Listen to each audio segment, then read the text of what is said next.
꽤 오래전 일입니다. 서점에 갔더니 알이 닭을 낳는다는 책이 진열대에 있었습니다. 제목이 재밌기도 하고 당시 이미 유명 인사셨던 최재청 교수님의 책이기도 하여 구입하여 읽었습니다. 알이 닭을 낳는다는 우리 사회 속에서 일어나는 다양한 현상과 사건들을 생물학자의 시선으로 해석하여 쓴 에세이입니다. 저자가 소개한 60여 개의 테마 모두가 우리가 주변에서 흔히 경험할 수 있는 현상이거나 사건들이었죠. 그런데 그 모든 테마를 생물학적으로 해석하여 글을 썼더라고요. 책을 읽으면서 저자의 학문적 성찰의 깊이에 놀라움을 가졌던 기억이 있습니다. 그 책으로 우리가 주변에서 경험하는 인문사회적 현상조차 자연과학적 시선으로 바라볼 수 있다는 것을 알게 되었죠. 그 이후 인문과학과 자연과학의 경계를 허문 책들은 계속 출간되어 있었고 과학책인지 인문학책인지 모르는 교양서가 흔했지만 2000년대 초 당시에는 매우 신선한 독서 경험이었습니다. 알이 닭을 낳는다에는 의인 이수연 씨의 희생을 생물학적으로 해석한 글 한 편이 있습니다. 매우 인상적으로 읽은 기억이 납니다. 그 책을 읽기 얼마 전 도쿄 전철역에서 철로에 떨어진 일본인을 구하려다 목숨을 잃은 한국 청년 이수연 씨의 이야기가 매스컴에서 회자되고 있었습니다. 그런데 그 이야기를 생물학적으로 해석하여 책에 수록했더군요. 소개한 내용 자체가 제게는 생소한 이론이었어서 꽤 인상적으로 다가왔던 것 같습니다. 일본인을 구하려다 목숨을 잃은 한국 청년 이수연 씨의 사례를 진화론의 관점에서 해석했더군요. 저는 이타성을 유전자 입장으로 해석할 수 있다는 것을 그때 처음 알았습니다. 그 이야기는 가르칠 내용을 공부하는데도 벅차 있던 어린 선생을 자극한 지식이었습니다. 이타성의 발현이라 이런 촉촉한 감성 이야기가 생물 탐구 영역에 들어갈 수 있을까요? 책을 읽을 당시 생물학을 전공한 저에게 생소했던 개념이었습니다. 그러니 교실서 가르칠 수도 없고 여러분이 교실서 배울 수도 없었던 이야기일 겁니다. 그 이후 이타성이라는 지극히 감성적인 부분을 수리적 모델로 설명하려고 노력한 과학자가 있었다는 것을 알게 되었습니다. 그래서 오늘은 이타성에 관한 바이오 이야기를 소개해 드리겠습니다. 10여 분간 집중하여 들어보세요. 오늘의 바이오 이야기도 생각의 지평을 넓히는 철학적 소재가 될 수 있을 겁니다. 겨우 10여 분간 투자하여 바이오 상식도 늘리고 꼬리에 꼬리를 물 수 있는 생각의 재료를 얻을 수 있다면 들을만 하시겠죠? 다윈의 진화론으로는 꿀벌 사회를 설명하기가 어렵습니다. 똑같은 암컷으로 태어났는데 누구는 여왕벌이 되어 후세에 유전자를 남기고 누구는 일만 하다 죽는 희생을 감수해야 합니다. 다윈의 적응 이론으로는 설명하기 어렵죠. 개미 군락도 마찬가지입니다. 다 같은 암컷임에도 일개미는 자식을 남기지 못하죠. 현대 생물학의 입장에서 보면 불임의 일개미는 유전자를 남기지 못하고 여왕개미만 자신의 유전자를 남길 수 있는 거죠. 다윈에게는 곤충 군락의 불임성 일꾼을 설명해야 하는 것이 하나의 숙제였을 겁니다. 벌이 날을 쓰고 나면 죽는 것을 아시나요? 벌은 독침과 함께 독을 만드는 내장기관 전체를 적의 몸에 꽂고 날아가죠. 적에게 계속 독이 주입될 수 있게 하기 위해 내장기관 전체를 꽂고 죽는 거죠. 죽는 것이 적응 메커니즘이라고 말해야 하나요? 자신이 죽으면서 남을 돕는 꼴이죠. 진화의 메커니즘으로는 설명하기 어렵습니다. 다윈은 곤충 사회의 행동 양상이 진화론을 무너뜨릴 수 있다고까지 생각했습니다. 다윈의 진화론에서 적응은 개체가 잘 번식하기 위하여 일어나는 과정입니다. 각 개체는 번식 성공도를 높이는 방향으로 행동해야 하죠. 그러니 다윈의 진화론의 입장에서 죽으면서까지 남을 돕는 이러한 이타주의는 이해하기 어려운 거죠. 다윈은 동물 사회의 흔한 협동과 이타성을 논리적으로 설명해내기가 어려웠을 겁니다. 번식 확률을 낮추면서까지 이타적 행동을 하는 동물들의 행동에 진화론을 적용하는 문제에 대한 고민을 꾸준히 했을 겁니다. 그러나 희생이나 협동을 포함한 이타주의의 사례는 흔하게 관찰됩니다. 또 이러한 이타주의 사례를 가진 종이 도태되지 않고 있다는 것도 분명하죠.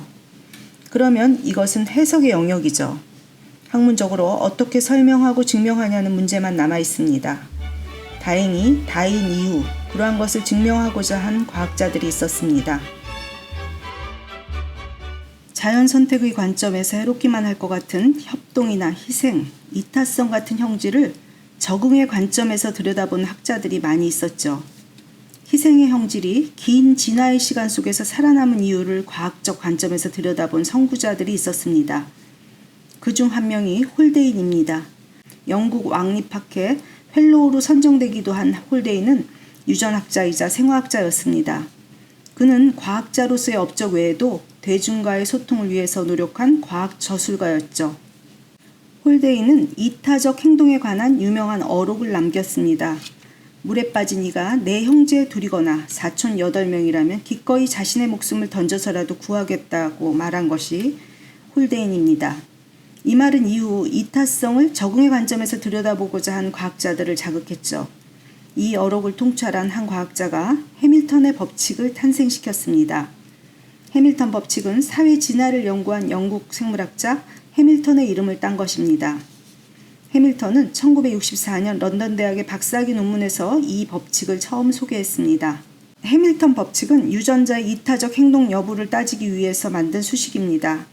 개체의 행동이 개체 당사자에게 이로운가가 아니라 그 유전자의 이로운가를 보라는 것이 해밀턴 법칙의 내용이죠. RB-C, 다시 말해서 포괄적 적합도가 0보다 크면 자손을 번식시킬 수 있다는 것입니다. 해밀턴은 다윈이 말한 적응의 개념을 넓혀서 포괄적합도로 정의했습니다. 다윈의 적응은 개개의 생물체, 즉 개체 단위에서 번식을 설명한 것이지만 포괄적합도는 근연도가 있는 친족 단계의 자손의 수까지 고려한 것이죠. 상대가 얻은 이득에 나와 상대와의 유전적 근연도를 곱한 값이 내가 감수하는 손실보다 크면 이타적 행동이 선택된다는 것이 수식이 말하는 내용입니다. 유전자의 행동 방식을 수학적으로 계산하기 위해서 해밀턴은 근연도라는 개념을 도입합니다. 근연도란 두 개체가 얼마나 가까운지를 보여주는 수치죠. 두 생물체가 얼마나 가까운지를 보여주는 척도는 유전적 근연도라고 말할 수 있습니다. 예를 들어 일란성 쌍둥이 사이의 유전적 근연도는 1이죠. 아버지와 어머니로부터 각각 50%의 유전자를 받는 부모와 자식 사이의 유전적 근연도는 2분의 1입니다. 친형제 자매 사이의 근연도는 2분의 1이고 조부모와 손자 사이는 4분의 1, 사촌 사이는 8분의 1로 계산되죠. 상대가 얻는 이득을 B라고 하고 나와 상대와의 유전적 근연도를 r이라고 표현합니다. 이 둘을 곱한 R, B를 간접 적합도라고 하죠. 내가 감수하는 손실을 C라고 하고 이것은 행위자의 적합도에 직접적으로 영향을 끼쳤으므로 직접 적합도라고 합니다. 간접 적합도가 직접 적합도보다 크면 이타적 행동이 선택된다는 것이 해밀턴의 이론입니다. 복제분을 많이 남기는 유전자가 세대를 거쳐가면서 흔해진다는 것을 발견하고 생물체는 자신의 포괄 적합도를 최대한 방향으로 행동한다고 해밀턴은 설명했습니다. 개체 수준에서 관찰되는 이타적 행동도 결국은 유전자 수준에서 자기 복제를 많이 퍼뜨리기 위한 행동이다라고 정의한 거죠. 다시 말해서 개체의 행동이 개체 당사자에게 이로운가가 아니라 그 유전자의 이로운가를 보라는 것입니다. 이 이야기는 혈연이라는 유전자 공동체의 이익을 위해서 개체의 희생을 감내하는 행동 특성 유전자가 있다고 가정하고 있는 것입니다. 그리고 이 유전자가 진화적 성공을 이끌 수 있다고 말한 거죠. 고전적인 다윈 진화 이론은 개개 생물체가 자신의 적합도를 높이는 방향으로 선택된다고 본다면 해밀턴의 포괄 적합도 이론은 혈연자에게 끼친 영향까지 포함시켜 자신의 포괄 적합도를 높이는 방향으로 선택된다고 설명한 것이죠. 자연 선택은 개체 수준도 아니고 집단 수준도 아니며 유전자 수준에서 일어난다고 설명한 것입니다. 리처드 도킨스는 이러한 해밀턴의 이론을 이어받아 유전자의 관점에서 진화를 설명하고자 쓴 책이 이기적 유전자입니다. 그는 생물학적 적응은 유전자를 퍼뜨리기 위한 행동이며 후대에 복제본을 많이 남기는 유전자가 선택된다는 의미에서 유전자가 이기적이다라고 표현했죠. 그러니까 일벌이 구하려는 남은 자기 어머니인 여왕벌과 형제 자매들인 일벌과 수펄들이죠. 유전자를 공유한 친족입니다. 이렇게 유전적으로 가까운 친족을 위한 희생은 쉽게 이해될 수 있습니다. 해밀턴의 법칙으로 충분히 설명되죠. 그렇다면 유전적으로 상관이 없는 개체들을 위하여 베푸는 희생은 어떻게 진화한 것일까요? 이수연 씨의 희생을 우리는 어떻게 해석해야 하나요? 이수연 씨의 희생이 큰 반향을 일으키는 이유는 친족을 위한 희생보다 어렵고 또 타국에서 일어났다는 점입니다. 이렇게 유전적으로 관련이 없는 개체들 간에 벌어지는 이타주의도 진화 이론으로 제시한 학자가 있습니다. 미국의 진화생물학자 로버트 트리버지입니다. 그는 호혜성 이타주의로 이 현상을 설명했습니다. 비록 유전적으로는 관련이 없더라도 자주 만나는 개체들 간에 자기가 남에게 베푸는 도움이 훗날 되돌아올 확률이 높다면 그 유전자가 진화한다는 이론이죠. 미래의 보답을 기대하며 남에게 도움을 주는 행위를 하는 사회적 관계도 진화되었다는 뜻입니다. 예를 들어 테레사 수녀는 비록 자식을 낳지 않았지만 그녀가 베푸는 도움은 친족들이 더 많은 자손을 남기는 것을 돕게 된다는 뜻이죠. 그녀에 대한 세계적 평판 덕에 수녀의 친족들은 더 많은 자손을 남길 수 있다는 해석입니다. 이타주의의 품앗이라고 말할 수 있겠네요. 유전자가 소멸되지 않고 다음 세대로 전달되는 것을 바라는 것이 종족 보존 본능이라면 동물 사회에서 자신의 희생으로 같은 상황에서 혈연이 도움을 받을 것을 기대하고 이타적 행동을 할 수 있다는 거죠. 자연 선택은 개체 수준도 아니고 집단 수준도 아니며 유전자 수준에서 일어나므로 나의 희생이 내 친족의 수를 늘릴 수 있다면 희생을 할 수 있다는 것이 호혜성 이타주의의 생물학입니다. 오늘의 바이오 이야기에 흥미를 느끼셨다면 관련 책을 더 찾아 읽어보시면 좋을 겁니다. 오늘의 이야기를 통해 새로운 지식을 접하시게 되셨기를 바랍니다. 제가 소개하는 바이오 이야기는 생각의 지평을 넓히고 싶어 하시는 분들을 위한 콘텐츠입니다. 오늘은 현대의 이기적 세상에서 이타적 유전자의 사례를 연구하는 바이오 역사에 대해서 소개했습니다.